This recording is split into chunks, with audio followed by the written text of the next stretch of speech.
Killer cowbell, dude. Killer cowbell. All right, my next guest.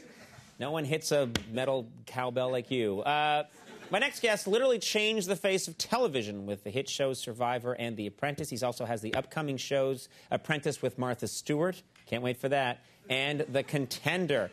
He's also authored the new book, Jump In, Even If You Don't Know How to Swim. Please welcome Mark Burnett.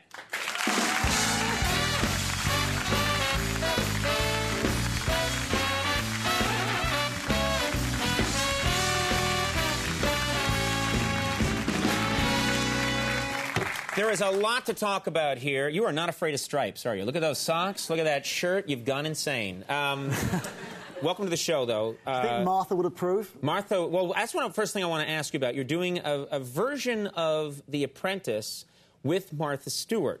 Of course, there's a little bit of a problem, which is that she's in jail right now. But you're friends with her, and you've been visiting her in jail.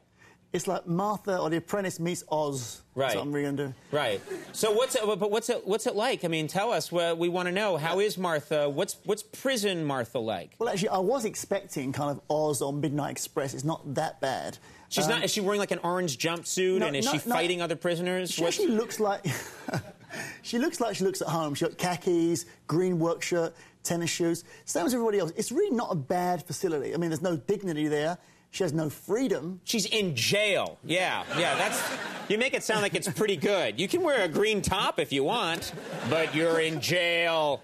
But is she adapting to life there, do you think? She's really focusing day to day. What she's not talking about is getting out, not focusing on the food she's missing or friends she's missing. She's just working every day. And in true Martha style, when I was there one day last month, her job for the afternoon was cleaning the floor waxing machine. And most people will be so bummed at that. She just said, give me a wire brush, some turpentine, some paraffin, let me do the job. I mean, she's focused on getting things done. That's the kind of stuff that Martha was doing before they sent her to prison.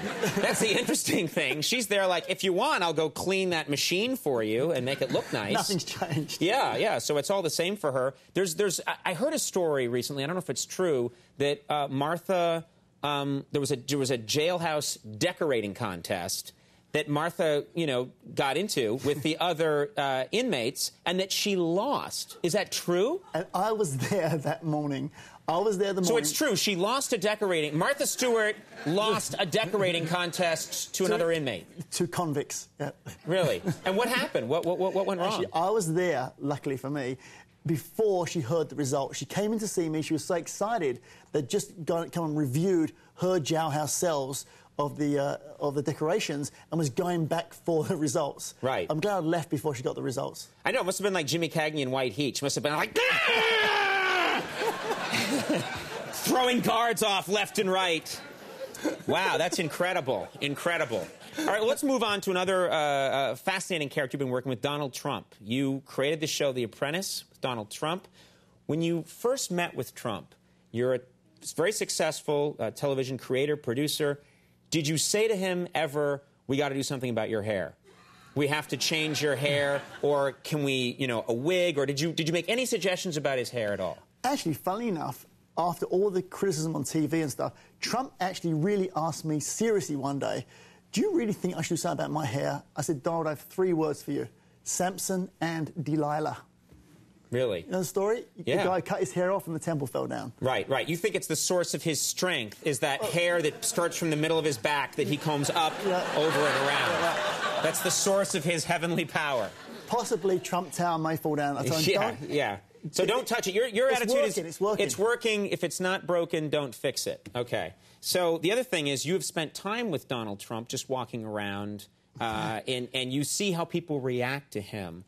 Since the hit of the television show. What's it like? What's it like to be in the eye of that hurricane? Well, first of all, he's like a rock star, this guy. Everywhere he goes, in stadiums, anywhere, people are applauding. He really is a blue-collar hero, total blue-collar hero. So it's like being in the entourage of a rock star. He actually took me one night on the car and just said, what are you doing tonight? I said, nothing. He said, do you want to see Neil Young? Next thing I knew, I was in a limo, a helicopter, landing on the roof of a casino, and Neil Young was waiting to go on until Trump arrived. I thought you were going to say he went over, crashed into Neil Young's house, dragged him out of bed. You want to see Neil Young? He lives here! Get up! Hey, man, what's going on? I'm Trump.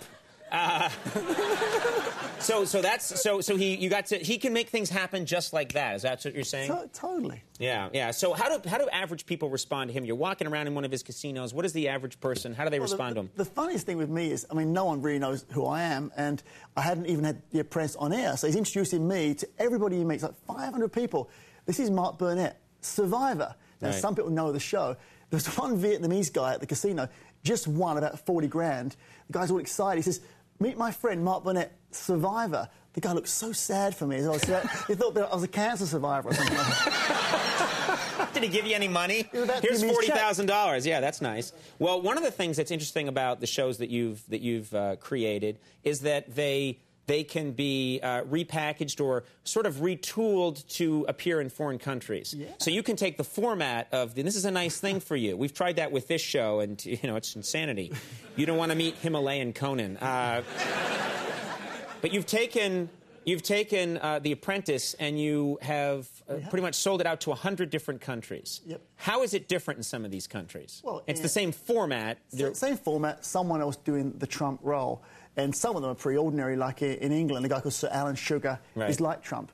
But I saw the other day, someone sent me a tape of the Turkish version. You can imagine seeing with the Istanbul skyline replacing New York City, and someone playing Trump, basically, in Turkey. Right. And instead of saying you're fired, he says, you must die now. Yeah, basically. You will die now! It raises the stakes. Well, tell us about The Contender. This is the next big show that's coming out. Contender, make your pitch. You excited about it? You like it? I'm very excited. Contender, from an emotional standpoint, is definitely the best work I've ever been involved in. And this is boxing, right? It's a boxing show. It's like Rocky. And Stallone, who hosts the show for us, gave me some great advice before I started shooting and cutting and said... He's the host? Yes. Can you understand him most of the time? No. What is he saying? You know, actually, he's coming on this show. He's going to kick your ass for saying that. We'll see. He'll kick my ass. He gave me great advice. He said, Mark, you know, people think Rocky is Rocky's story. In fact, I wrote it through the eyes of Adrian. Watch it again. I did. And actually, it's a woman's story. It's about her husband and watching him box. So I cut The Contender as a woman's story through the eyes of the girlfriends, the wives, the children. And it's definitely my best work ever. All right. Well, we look forward to that. The Contender's coming to NBC early next month. And, of course, you have this book, which pretty much tells your story, which is a pretty fascinating one. Jump in even if you don't know how to swim. Good luck to you. Thank you. Work me into a show sometime. It's a crazy cameo. It'll be huge. Mark Burnett, thank you. Thank you. We'll be right back. Joe Tamargo sells ad space on his body. Don't want to miss that.